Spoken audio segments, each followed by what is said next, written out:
আমার নাম অঙ্কিতা। আমরা ৪ বোন। আমার বাবা অটো চালাতো। খুব কষ্ট করে আমার মা-বাবা সংসার চালাতো। আমার ৩ দিদির বিয়ে হয়েছিল। বাবা অনেক কষ্ট করে যেমন তেমন করেই দিদিদের বিয়ে দিয়েছিল।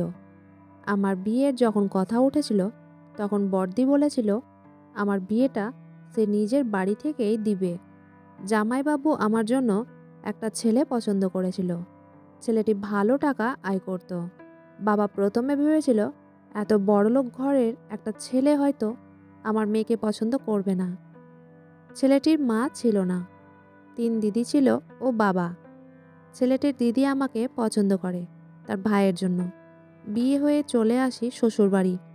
আমার শ্বশুরবাড়িতে কোনো জিনিসেরই অভাব ছিল না।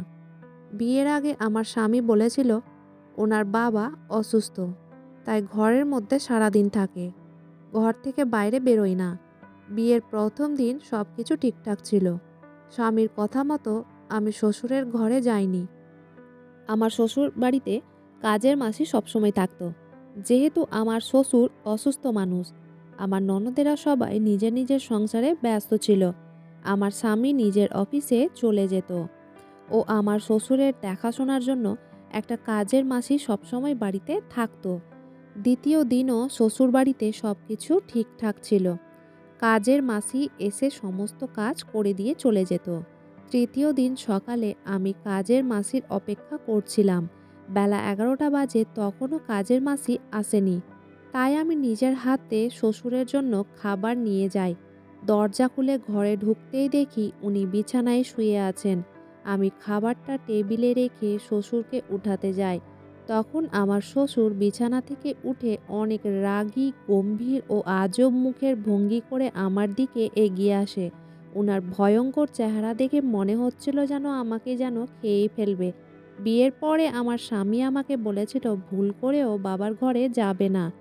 আমার খুব আশ্চর্য লাগতো স্বামীর কথা শুনে, কারণ একটা বয়স্ক মানুষের ঘরে কেন যেতে আমাকে বারণ করতো। আমার স্বামীকে খারাপ মনে করতাম যখন সে আমাকে শ্বশুরের ঘরে ঢুকতে বারণ করত। আমার খুব ইচ্ছে করত শ্বশুরের সেবা যত্ন করার।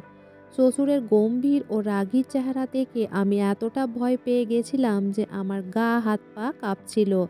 শ্বশুর আমার দিকে এগিয়ে আসছিল। আমি ভয়ে পেছনের দিকে সরে যাচ্ছিলাম। বাড়িতে তখন কেউ ছিল না। তাও আমি ভয়ে চিৎকার করে আমার স্বামীকে ডাক দিচ্ছিলাম। তখন আমার স্বামীর কথাগুলো মনে পড়ছিল। আমার স্বামী বারণ করেছিল শ্বশুরের ঘরে ঢুকতে। তখন আমার মনে হয়েছিল স্বামীর কথা না শুনে অনেক বড় ভুল করে ফেলেছি। আমি ভয়ে অনেক কান্নাকাটি করছিলাম। হাত জোর করে শ্বশুরকে বলছিলাম আমাকে ছেড়ে দেন। উনি আমার কোনো কথা শোনেননি। তারপর আমাকে বিয়ের পরে কখনো ভাবিনি আমার স্বামী আমাকে এতটা ভালোবাসবে। বিয়ের পরে ৩-৪ দিন সব কিছু ঠিক ছিল, কিন্তু ৫ দিনের দিন কাজের মাসি যখন বাড়ি আসেনি, তখন আমার স্বামী অনেক বেশি অস্থির হয়ে যায়। সেদিন কাজের মাসি আসেনি, তাই আমি নিজের হাতেই রান্নাবান্না করে নিয়েছিলাম এবং শ্বশুরের জন্য যখন খাবার নিয়ে যাই, তখন আমার স্বামী আমার হাত থেকে খাবারের থালাটা নিয়ে বলে, তোমাকে বাবার ঘরে যেতে হবে না, আমি খাবারটা দিয়ে আসছি।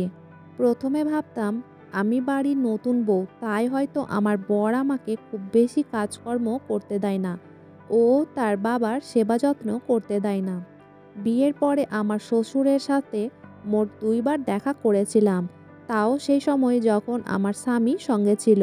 আমার স্বামী বেশ কয়েকদিন অফিসে যায়নি, তাই আমি তাকে বলি, তুমি অফিসে যাও না কেন, বেশ কয়েকদিন হয়ে গেছে। তখন সে আমাকে উত্তর দেয়, তুমি এই বাড়িতে একা থাকো, যতদিন না একটা নতুন কাজের মাসির খোঁজ পাই ততদিন তোমাকে একা ছেড়ে অফিসে যাব না। আর বাবার সেবা যত্ন এবং বাড়ির সমস্ত কাজ তুমি একা হাতে সামলাতে পারবে না। স্বামীর কথা শুনে আমি খুব খুশি হয়েছিলাম, কারণ সে আমাকে খুবই ভালোবাসতো। আমার স্বামী কাজের মাসি খুঁজে নিয়ে আসতো, কিন্তু সেই কাজের মাসিরা ৪-৫ দিন আসার পরে আর আমাদের বাড়ি আসতে চাইতো না। যেমন তেমন করে একটা কাজের মাসি বাড়িতে কাজ করার জন্য রাজি হয়। সেই কাজের মাসিকে আমার স্বামী মাসে ৬,০০০ টাকা দেওয়ার কথা বলে। ৬,০০০ টাকার কথা শুনে কাজের মাসি থাকতে রাজি হয় এবং সে বেশ কয়েকদিন বাড়িতে কাজ করে। প্রায় ৭-৮ দিন পরে আমার স্বামীর সঙ্গে রাতের বেলা শুয়েছিলাম। ঠিক সেই সময় আমার শ্বশুরের ঘর থেকে চিৎকারের আওয়াজ আসে। চিৎকারের আওয়াজ শুনে আমি উঠে বসে যাই বিছানার মধ্যে এবং স্বামীকে জিজ্ঞেস করি, তোমার বাবার ঘর থেকেই চিৎকারের আওয়াজ আসছে। আমার স্বামী বলে, কোনো আওয়াজ আসছে না, তুমি চুপচাপ শুয়ে পড়ো। আমি তখন বলি, তুমি আমাকে মিথ্যে কথা কেন বলছো? তোমার বাবার ঘর থেকেই আওয়াজটা আসছে। তুমি যদি দেখতে না যাবে তাহলে আমি দেখে আসব কে চিৎকার করছে এবং কেন চিৎকার করছে। তখন আমার স্বামী আমাকে রেগে বলে, বেশি বাড়াবাড়ি একদম করবে না, আমি যেটা বলছি সেটাই শোনো, চুপচাপ শুয়ে পড়ো। আমার বর এমনি আমার সঙ্গে খুব ভালো ব্যবহার করতো, কিন্তু আমি যখনই তার বাবার ব্যাপারে কিছু জিজ্ঞেস করতাম বা তার বাবার ঘরে যাওয়ার কথা বলতাম, তখনই আমার স্বামী আমার সঙ্গে রাগারাগি করত। কিছুদিন শ্বশুর বাড়িতে থাকার পরে আমার সন্দেহ হয়েছিল যে আমাদের বাড়িতে কিছু তো একটা গণ্ডগোল হচ্ছে। সেদিন সকালবেলা যখন আমি ঘর থেকে বেরোই, তখন দেখি কাজের মাসি শ্বশুরের ঘর থেকে খুঁড়িয়ে খুঁড়িয়ে বেরোচ্ছে। সে ঠিকঠাক হাঁটতে পারছে না এবং তার চুলগুলো এলোমেলো হয়ে আছে। তার জামা কাপড়ও ঠিকঠাক অবস্থায় নেই। আমি অবাক হয়ে তার কাছে গিয়ে জিজ্ঞেস করি, তোমার এই অবস্থা কি করে হলো? কাজের মাসি আমাকে উত্তর দেয়, সিঁড়ি থেকে পড়ে গেছিলাম, ওই জন্য আমি ঠিকঠাক হাঁটতে পারছি না ম্যাডাম। তার কথা শুনে আমার অনেক সন্দেহ হয়েছিল। কাজের মাসি ওই অবস্থাতে বাড়ির কাজকর্ম করছিল, কিন্তু আমি তাকে বারণ করি। আমি বলি, তুমি এখন আরাম করো, সুস্থ হয়ে কাজ শুরু করবে, তোমার অবস্থা খুবই খারাপ আছে। আমি যখন তার হাত ধরে তাকে একটা জায়গায় বসাতে নিয়ে যাচ্ছিলাম, তখন তার হাতে দেখলাম লাল দাগ হয়ে আছে। ওটা দেখে আমার অনেক বেশি সন্দেহ হয়েছিল। আমি বুঝতে পেরেছিলাম কিছু গণ্ডগোল আমার শ্বশুরের ঘরেই আছে। তারপর আমি কাজের মাসিকে বলি, আজ খাবারটা শ্বশুরের ঘরে আমি দিয়ে আসব, তুমি এখন আরাম করো। তখন কাজের মাসি বলে, ম্যাডাম আপনার পায়ে ধরছি, আপনি ওই ঘরে যাবেন না, স্যার বারবার বলে গেছে আপনার খেয়াল রাখতে, দয়া করে আপনি ওই ঘরে যাবেন না। কাজের মাসির কথা শুনে আমি অনেক বেশি অবাক হয়েছিলাম। আমি বুঝতে পারছিলাম না আমার স্বামীর মতোই সেও কেন বারবার আমাকে শ্বশুরের ঘরে যেতে বারণ করছিল। এইসব দেখার পরে আমার সন্দেহ আরও বেশি বেড়ে যায় আমার শ্বশুরের প্রতি। বরের বাড়ি আসার পরে আমি বরকে কাজের মাসির ব্যাপারে সমস্ত কথা বলি। স্বামী তখন আমাকে রেগে বলে, তুমি ওইসব নিয়ে কেন বারবার মাথা ঘামাচ্ছ? তোমাকে আমি এর আগেও বলেছি, বাবাকে নিয়ে অত বেশি মাথা ঘামানোর দরকার নেই। আর কাজের মাসি হয়তো মিথ্যা বলছে, তার বাড়িতে হয়তো তার স্বামী তাকে মেরেছে, আর তোমাকেও মিথ্যা কথা বলছে, এটাও তো হতে পারে। তাই তুমি ওইসব নিয়ে একদম মাথা ঘামাবে না, তুমি নিজের কাজ নিয়ে ব্যস্ত থাকো। একদিন কাজের মাসির আসতে অনেক দেরি হয়ে যায়। আমার বর তখনও বাড়িতেই ছিল।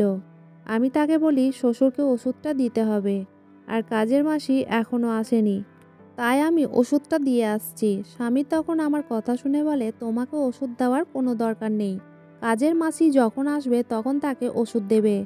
স্বামীর এই কথা শুনে আমি বলি, কেমন ছেলে তুমি, ওটা তোমার বাবা, তোমাকে ওনার খেয়াল রাখা উচিত। স্বামী তখন রেগে আমাকে উত্তর দেয়, আমার বাবাকে নিয়ে আমি যখন অতটা মাথা ঘামাই না, তাহলে তুমি কেন মাথা ঘামাচ্ছ? স্বামী তখন আমাকে বলে, আমি তোমাকে অনেক বেশি ভালোবাসি, আমি তোমাকে হারাতে চাই না, তাই আমি যেটা বলছি সেই কথার অমান্য করো না। তারপর স্বামী রেগে না খেয়েই অফিসের জন্য বেরিয়ে যায়। সেদিন একটু দেরি করে কাজের মাসি বাড়ি আসে। আমি তাকে জিজ্ঞেস করি, তোমাকে দেখে খারাপ লাগছে, তোমার কি শরীর খারাপ? কাজের মাসি উত্তর দেয়, হ্যাঁ ম্যাডাম, আজ আমার শরীরটা খারাপ, তাই একটু দেরি করে এসেছি। আমি তাকে বলি, আজকে ছুটি নিতে পারতে, অসুবিধা করে কাজ করার দরকার কি, তুমি বাড়ি যেতে পারো। কাজের মাসি তখন বলে, আমি চাই না আমার সঙ্গে যা হয়েছে সেটা আপনার সঙ্গে হোক। তখন তার কথা শুনে অনেক বেশি আমি অবাক হয়েছিলাম। সে বলে, আপনার সাথে যাতে কোনো খারাপ না হয় যেটা আমার সাথে হয়েছে, তাই আমি অনেক কষ্ট হলেও চলে আসি। এই বাড়িতে তো কোনো কাজের মাসি কাজ করবে না। আমি শুধু বাধ্য হয়ে এই বাড়িতে কাজ করতে আসি, নিজের ছেলে মেয়েদের পেট ভরার জন্য। আপনি কিভাবে যে এই বাড়িতে সারাদিন থাকেন, আমার ওটা ভেবে অনেকই আশ্চর্য লাগে। কাজের মাসির কথাগুলো শুনে আমি তাকে জিজ্ঞেস করি, তুমি এইসব কী কথা বলছো? কিসের জন্য তোমরা ভয় পাও? কাজের মাসি বলে, আমি আপনাকে কিছুই বলতে পারবো না ম্যাডাম। শুধু এটা জেনে রাখেন, আপনার যাতে কোনো ক্ষতি না হয় সেই জন্যই আমি এই বাড়িতে কাজ করতে আসি। এক কথায় বলতে গেলে আপনাকে পাহারা দেওয়ার জন্যই আমি এই বাড়িতে আসি। তারপর কাজের মাসি আমার সাথে আর কোনো কথা না বলে রান্নাঘর থেকে খাবার বের করে শ্বশুরের ঘরে চলে যায়। আমি তখন ডাইনিং রুমে এসে বসি। কিছুক্ষণ পরে দেখি কাজের মাসি আমার শ্বশুরকে খাবার দেওয়ার পরে খুঁড়িয়ে খুঁড়িয়ে ওনার ঘর থেকে বেরোচ্ছে। ওটা দেখে আমি অনেক বেশি আশ্চর্য হই। আমি যখন কাজের মাসিকে কিছু জিজ্ঞেস করতাম, সে আমাকে কিছু না বলেই চলে যেত। এইভাবে বেশ কিছুদিন চলতে থাকে। যখনই কাজের মাসি আমার শ্বশুরের ঘর থেকে বেরোতো তখনই সে খুঁড়িয়ে খুঁড়িয়ে হাঁটতো। এবং একদিন তো এমন অবস্থা হয়ে যায়, তাকে দেখে আমার অনেক বেশি কষ্ট হয়।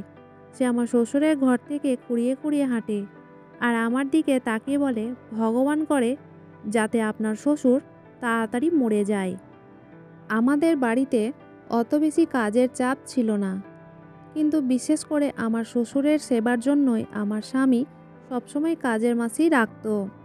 কাজের মাসি সেদিন বলে, আমি বাধ্য হয়ে এই বাড়িতে কাজ করতে আসি, কিন্তু আমি আর সহ্য করতে পারছি না। ম্যাডাম, কালকে আমি আসতে পারবো না। আপনি সাবধানে থাকবেন আর নিজের খেয়াল রাখবেন। এই কথা বলে কাজের মাসি আমার বাড়ি থেকে চলে যায়। এবং সেদিন আমি আমার স্বামীকে বলিনি যে কাজের মাসি আর আসবে না, কারণ আমার মনে অনেক প্রশ্ন ছিল। আমি জানতে চেয়েছিলাম আমার শ্বশুর কাজের মাসিদের সঙ্গে এমন কী করেন যে তারা ভয়ে আমার বাড়িতে থাকতে চায় না এবং প্রত্যেকদিন খুঁড়িয়ে খুঁড়িয়ে হাঁটে। এবং কাজের মাসিরা অভিশাপ দিয়ে চলে যেত যাতে আমার শ্বশুর তাড়াতাড়ি মরে যায়। পরের দিন সকালবেলা স্বামী অফিস যাওয়ার জন্য রেডি হয়। তখন আমাকে জিজ্ঞেস করে, সকাল 9টা বাজে, এখনও কাজের মাসি আসে না কেন?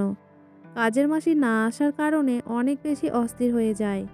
আমি তখন স্বামীকে বলি, আজ কাজের মাসি একটুখানি দেরি করে আসবে, ওটা নিয়ে তুমি একদম চিন্তা করো না। তুমি খাওয়া দাওয়া করে অফিসের জন্য বেরিয়ে পড়ো, কাজের মাসি ঠিক চলে আসবে। আমি স্বামীকে মিথ্যা কথা বলি এবং সে ভালোবেসে আমার মাথায় হাত বুলিয়ে অফিসের জন্য বেরিয়ে পড়ে। যাওয়ার আগে বলে দিয়ে যায় সাবধানে থাকবে। স্বামী চলে যাওয়ার পরে আমি খাবারের প্লেটটা নিয়ে শ্বশুরের ঘরে ঢুকে যাই। সেখানে দেখি শ্বশুর বিছানায় শুয়ে আছেন। আমি মনে মনে ভাবলাম, আজ শ্বশুরের সেবা করার সুযোগ পেয়েছি। আজ আমি তাকে নিজের হাতে ওষুধ দিব। আমি যেই শ্বশুরকে ঘুম থেকে ওঠাতে যাই তখনই দেখি উনি বড় বড় চোখ করে পাগলের মতন এবং রেগে আমার দিকে এগিয়ে আসেন। উনার আজব মুখের ভঙ্গি দেখে আমার অনেক বেশি ভয় লেগেছিল। উনার অঙ্গিভঙ্গি দেখে মনে হচ্ছিল যেন উনি আমাকে খেয়ে ফেলবেন। এত বেশি ক্রোধ, চোখ দুটো লাল হয়েছিল। উনি যত আমার দিকে এগিয়ে আসছিলেন আমার ততই ভয় লাগছিল। আমি ততই পেছন দিকে সরে যাচ্ছিলাম। একটা সময় দেওয়ালে গিয়ে আমি আটকে যাই। উনার চোখ দেখে এত বেশি ভয় পেয়েছিলাম, তখন হাত জোর করে বলি, আমাকে যেতে দেন। তখন আমি চিৎকার করে আমার স্বামীকে ডাক দিই। আমি তখন বাড়িতে একাই ছিলাম। জানতাম আমাকে বাঁচানোর জন্য এখন আর কেউ আসবে না। তারপরে আমি ভয়ে অজ্ঞান হয়ে যাই। কিছুক্ষণ পরে আমার যখন জ্ঞান ফিরে তখন চোখ খুলে দেখি আমার স্বামীর কোলে মাথা আছে।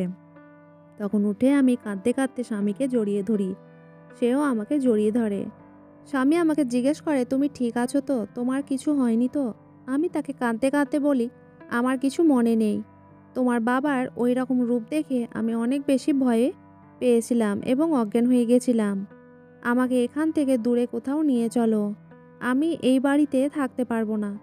তখন আমার স্বামী আমার মাথায় হাত বুলিয়ে বলে, এই জন্যই আমি তোমাকে বাবার ঘরে যেতে বারণ করেছিলাম।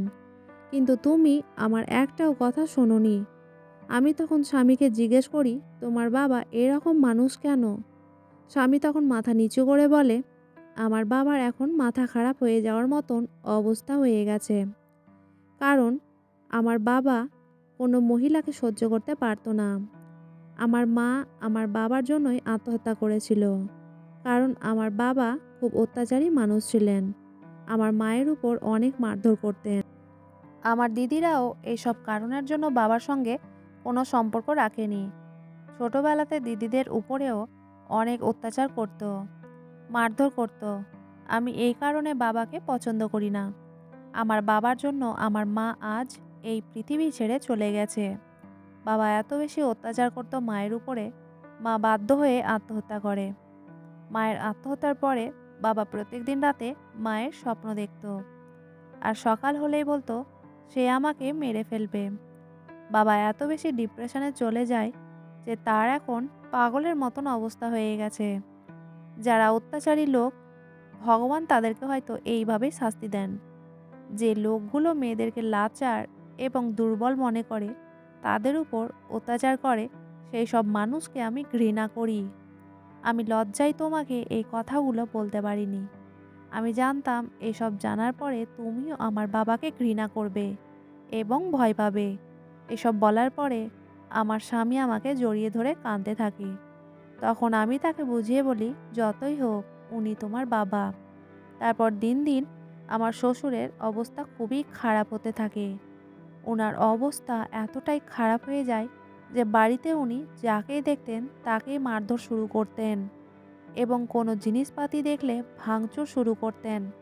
এসব কারণের জন্য আমার স্বামী ওনাকে ঘরের মধ্যেই বন্ধ করে রেখেছিল কিছুদিন, কিন্তু এতেও কোনো কাজ হয়নি। তারপর উনি নিজেকেই ক্ষতি করতে লাগলেন। যা পেতেন তাই দিয়েই নিজের শরীরে আঘাত করতেন।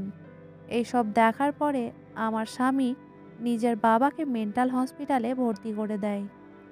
আমরা ভেবেছিলাম শ্বশুরকে ওখানে রাখার পরে হয়তো সুস্থ হয়ে বাড়ি ফিরবে, কিন্তু উনি এত বেশি অত্যাচার করেছিলেন নিজের বউ ও বাচ্চাদের উপরে, যেটার শাস্তি হয়তো ভগবান উনাকে দিয়েছেন।